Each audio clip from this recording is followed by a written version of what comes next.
नमस्कार मित्रों, स्वागत है आप सबका हमारे YouTube चैनल पे।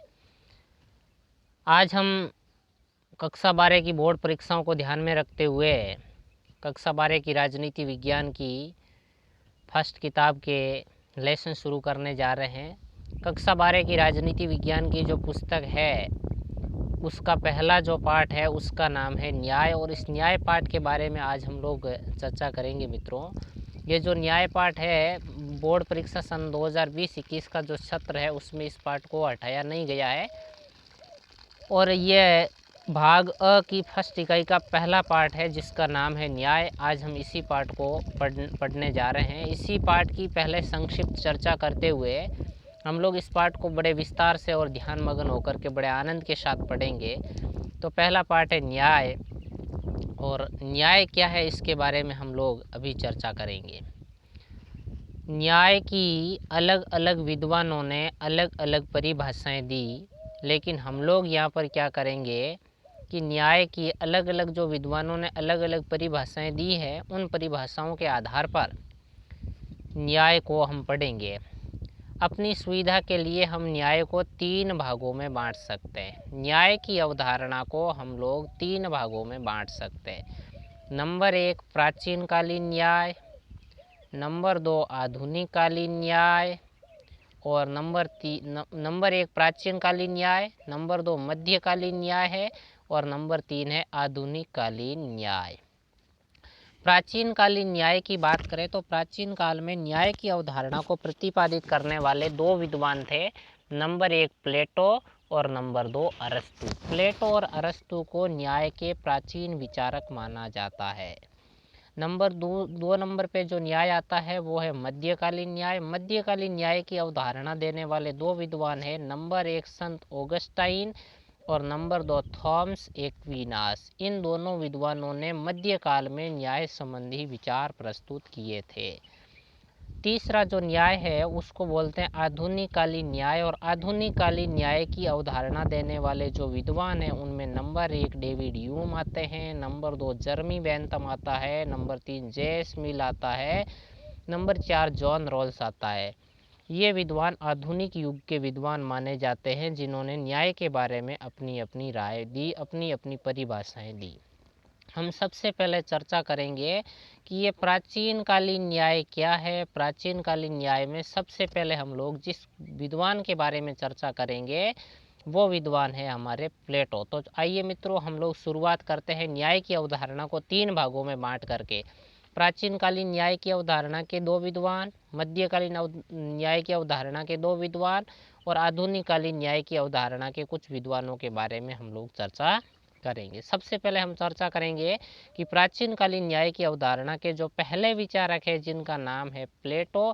प्लेटो ने न्याय के बारे में क्या क्या विचार दिए उनके बारे में हम लोग चर्चा करते हैं। चलिए मित्रों अगली स्लाइड पे। प्राचीन काल में न्याय की अवधारणा। प्राचीन काल क्या होता है आप बोलेंगे। प्राचीन काल का अर्थ होता है कि इतिहास के प्रारंभ से लगा करके 700 ईस्वी तक का जो समय है उसको बोलते हैं प्राचीन काल का समय। और इस प्राचीन काल के समय में यूनान में 2 विद्वान हुए थे महान। एक का नाम प्लेटो था, एक का नाम अरस्तु था, और अरस्तु को राजनीति विज्ञान का जनक भी माना जाता है। हम लोग राजनीति पढ़ रहे हैं तो राजनीति की शुरुआत करने से पहले हम लोगों को इस बात की जानकारी होनी चाहिए कि राजनीति विज्ञान का जनक कौन है। तो राजनीति विज्ञान का जनक है अरस्तु मित्रों।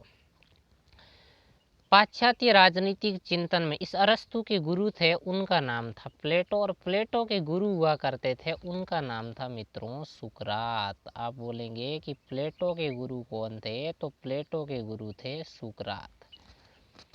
प्राचीन काल में यूनान के एथेंस नगर में 3 विद्वान रहा करते थे। एक का नाम सुकरात था, सुकरात के शिष्य प्लेटो थे, प्लेटो के शिष्य अरस्तु हुआ करते थे, और अरस्तु को राजनीति विज्ञान का जनक माना जाता है। अंग्रेजी में इसको बोलते हैं एरिस्टोटल। प्राचीन कालीन न्याय की अवधारणा में सबसे बड़ा विद्वान जिसको माना जाता है वो है प्लेटो ने न्याय के बारे में अपने विचार प्रस्तुत किए। इसीलिए पाश्चात्य राजनीतिक चिंतन में प्लेटो को न्याय का सर्वप्रथम विचारक माना जाता है। पाश्चात्य राजनीतिक चिंतन में न्याय का सर्वप्रथम विचारक किसे माना जाता है, तो अपने को बोलना है पाश्चात्य राजनीतिक चिंतन में न्याय का सर्वप्रथम विचारक प्लेटो को माना जाता है। प्लेटो ने न्याय को मानवीय आत्मा का गुण माना। प्लेटो ने कहा कि न्याय है वो मनुष्य की आत्मा का गुण है, और ईसा मसीह के बाद प्लेटो को यूनान में या यूरोप में कह सकते हैं भगवान का दूसरा अवतार माना जाता है, और उन्होंने कहा कि न्याय है वो मनुष्य की आत्मा का गुण है। ये बात प्लेटो ने कही, और प्लेटो को पाश्चात्य राजनीतिक चिंतन में न्याय का सर्वप्रथम विचारक है वो प्लेटो को माना जाता है। प्लेटो ने न्याय की एक परिभाषा दी थी। प्लेटो ने कहा था कि प्रत्येक व्यक्ति को अपना निर्दिष्ट कार्य करना और दूसरों के कार्यों में हस्तक्षेप नहीं करना ही न्याय कहलाता है। प्रत्येक व्यक्ति को अपना निर्दिष्ट कार्य करना, मित्रों बीच में एक शब्द है निर्दिष्ट कार्य करना। प्रत्येक व्यक्ति को अपना निर्दिष्ट कार्य करना और दूसरों के कार्यों में हस्तक्षेप नहीं करना ही प्लेटो के अनुसार न्याय कहलाता है। प्लेटो ने कहा कि हर व्यक्ति को बस अपना काम करना, दूसरों के काम में हस्तक्षेप नहीं करना ही न्याय। तो मित्रों परिभाषा आएगी प्लेटो के अनुसार न्याय क्या है, तो हम लोगों को याद रखना प्लेटो के अनुसार प्रत्येक व्यक्ति को अपना अपना निर्दिष्ट कार्य करना और दूसरों के कार्यों में हस्तक्षेप नहीं करना ही क्या कहलाता है, न्याय। ये न्याय की परिभाषा प्लेटो ने दी। प्लेटो ने न्याय की परिभाषा दी तो बाद में प्लेटो ने एक पुस्तक लिखी थी जो कि प्लेटो की सबसे प्रसिद्ध पुस्तक भी माना जाता है, और उस पुस्तक का नाम है प्लेटो की द रिपब्लिक। प्लेटो की उस पुस्तक का नाम है द रिपब्लिक, और द रिपब्लिक पुस्तक के 3 खंड में प्लेटो ने न्याय की व्याख्या की। रिपब्लिक पुस्तक के खंड 2, खंड 3 और खंड 4, खंड 2, खंड 3 और खंड 4 में प्लेटो ने किसकी व्याख्या की, तो बोलना है प्लेटो ने अपनी पुस्तक द रिपब्लिक के खंड 2, 3 और 4 में न्याय की व्याख्या की। प्लेटो ने कहा कि न्याय 2 प्रकार का होता है। अलग अलग विद्वानों ने न्याय के अलग अलग प्रकार बताए। प्लेटो के अनुसार न्याय के कितने प्रकार है, तो आप लोगों को याद रखना है मित्रों, प्लेटो के अनुसार न्याय के कितने प्रकार होते हैं, 2 प्रकार है। प्लेटो ने कहा कि न्याय के 2 प्रकार होते हैं। नंबर 1, प्लेटो ने कहा कि न्याय का जो पहला प्रकार है उसका नाम है व्यक्तिगत न्याय, और नंबर 2 न्याय है उसका नाम है सामाजिक न्याय। नंबर 1, प्लेटो ने कहा कि न्याय का जो पहला प्रकार है उसका नाम है व्यक्तिगत न्याय, और नंबर 2 है सामाजिक न्याय। प्लेटो ने न्याय के 2 प्रकार बताने के बाद प्लेटो ने कहा कि प्लेटो ने मानवीय आत्मा के भी 3 तत्व बता दिए। प्लेटो ने कहा कि मनुष्य की आत्मा में 3 तत्व होते हैं।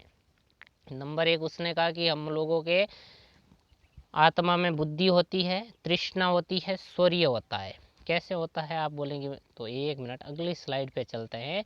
प्लेटो ने मानवीय आत्मा के 3 तत्व बताए। नंबर 1 बुद्धि, नंबर 2 शौर्य, नंबर 3 तृष्णा। प्लेटो ने कहा कि मनुष्य की आत्मा में बुद्धि भी है, शौर्य भी है तथा तृष्णा भी है।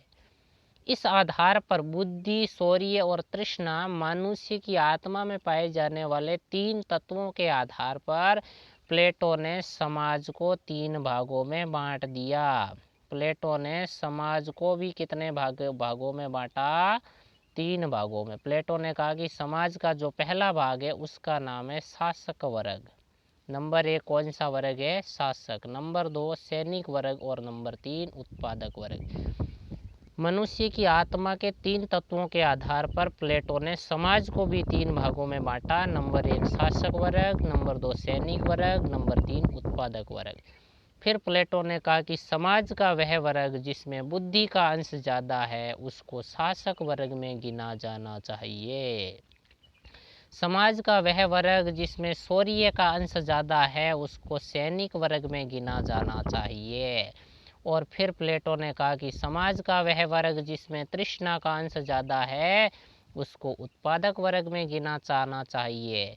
इस प्रकार प्लेटो ने मानवीय आत्मा के 3 तत्वों के आधार पर समाज को 3 भागों में बांटा, और कहा कि बुद्धि का अंश जिसमें ज़्यादा है वो शासक वर्ग कहलाएगा, जिसमें शौर्य का अंश ज़्यादा है वो सैनिक वर्ग कहलाएगा, और जिसमें तृष्णा का अंश ज़्यादा है वो उत्पादक वर्ग कहलाएगा। और ये तीनों वर्ग, शासक वर्ग, सैनिक वर्ग और उत्पादक वर्ग, अपना अपना कार्य करेंगे और एक दूसरे के कार्य में हस्तक्षेप नहीं करेंगे। इसी को प्लेटो कहता है कि मैं न्याय कहता हूँ। आप बोलेंगे अच्छा, हमने कहा हाँ। प्लेटो कहता है कि शासक वर्ग, सैनिक वर्ग और उत्पादक वर्ग को अपना अपना कार्य करना और एक दूसरे के कार्य में हस्तक्षेप नहीं करना, इसी को मैं न्याय कहता हूँ। ये बात प्लेटो ने कही। इसलिए प्लेटो ने कार्य के आधार पर समाज को 3 भागों में बांटा। तो हम लोग कह सकते हैं कि इन तीनों वर्गों को अपना अपना कार्य करना और एक दूसरे के कार्य में हस्तक्षेप ना करना ही प्लेटो के अनुसार क्या कहलाता है? न्याय कहलाता है। प्लेटो का न्याय सिद्धांत है वो कार्य विशेषीकरण के सिद्धांत पर आधारित है। प्लेटो ने कार्य के आधार पर समाज को 3 भागों में बांट दिया था। इसीलिए कहते हैं कि प्लेटो का जो न्याय सिद्धांत है वो कौन से सिद्धांत पर आधारित है? तो आपको याद रखना, प्लेटो का न्याय सिद्धांत है वो कार्य विशेषीकरण के सिद्धांत पर आधारित है। तो प्रश्न आ सकता है कि प्लेटो का न्याय सिद्धांत कौन से सिद्धांत पर आधारित है? तो आपको याद रखना मित्रों, प्लेटो का न्याय सिद्धांत है वो कार्य विशेषीकरण के सिद्धांत पर आधारित है। इस प्रकार प्लेटो का न्याय सिद्धांत है वो अपना समाप्त हुआ। प्लेटो ने न्याय के बारे में बस इतना ही कहा था। एक बार मित्रों रिवीजन मार लेते हैं, आज हम लोगों ने क्या क्या पढ़ा। तो देखो, अपन लोगों ने शुरुआत की थी अपने क्लास की 12वीं कक्षा की राजनीति विज्ञान के फर्स्ट पार्ट की, जिसमें न्याय को हम लोगों ने अपनी सुविधा के लिए 3 भागों में बांटा। प्राचीनकालीन न्याय, मध्यकालीन न्याय, आधुनिककालीन न्याय। प्राचीनकालीन न्याय के 2 विचारक थे, प्लेटो और अरस्तु। दोनों के बारे में हम लोगों ने पढ़ लिया। दोनों के बारे में अभी अरस्तु की चर्चा हम अगले सेशन में करेंगे। अभी तक हम लोगों ने सिर्फ और सिर्फ किसके बारे में पढ़ा है? प्लेटो के बारे में। फिर मध्यकालीन न्याय पढ़ेंगे, फिर आधुनिककालीन न्याय के बारे में भी चर्चा करेंगे। लेकिन प्लेटो ने जो न्याय के बारे में जितना विचार दिया था उसके बारे में आज हम लोगों ने इस संक्षेप वीडियो में ये पूरा पढ़ लिया है। प्राचीन काल की न्याय की अवधारणा में अपने को याद रखना है कि पाश्चात्य राजनीतिक चिंतन में प्लेटो को न्याय का सर्वप्रथम विचारक माना जाता है, और प्लेटो ने न्याय को मनुष्य की आत्मा का गुण भी माना। प्लेटो ने न्याय की परिभाषा दी कि प्रत्येक व्यक्ति को अपना निर्दिष्ट कार्य करना और दूसरों के कार्यों में हस्तक्षेप न करना ही न्याय कहलाता है। प्लेटो की पुस्तक का नाम क्या था? तो बोलना है द रिपब्लिक। रिपब्लिक के कौन से खंड में न्याय की व्याख्या की? बोलना दूसरे, तीसरे, चौथे में। प्लेटो ने न्याय के कितने प्रकार बताए? बोलना है कि 2 प्रकार, व्यक्तिगत और सामाजिक। प्लेटो ने मानवीय आत्मा के कितने तत्व बताए? बोलना 3, बुद्धि, शौर्य, तृष्णा। इसके आधार पर समाज को 3 भागों में बांटा, शासक वर्ग, सैनिक वर्ग और उत्पादक वर्ग। और प्लेटो ने कहा कि ये तीनों वर्ग अपना अपना कार्य करेंगे और एक दूसरे के कार्य में हस्तक्षेप नहीं करेंगे, इसी को मैं न्याय कहता हूँ। प्लेटो का न्याय सिद्धांत है वो कार्य विशेषीकरण के सिद्धांत पर आधारित है। धन्यवाद मित्रों, मुझे विश्वास है कि आपको ये सेशन पसंद आया होगा। बहुत बहुत धन्यवाद। एक नए वीडियो के साथ फिर मिलेंगे।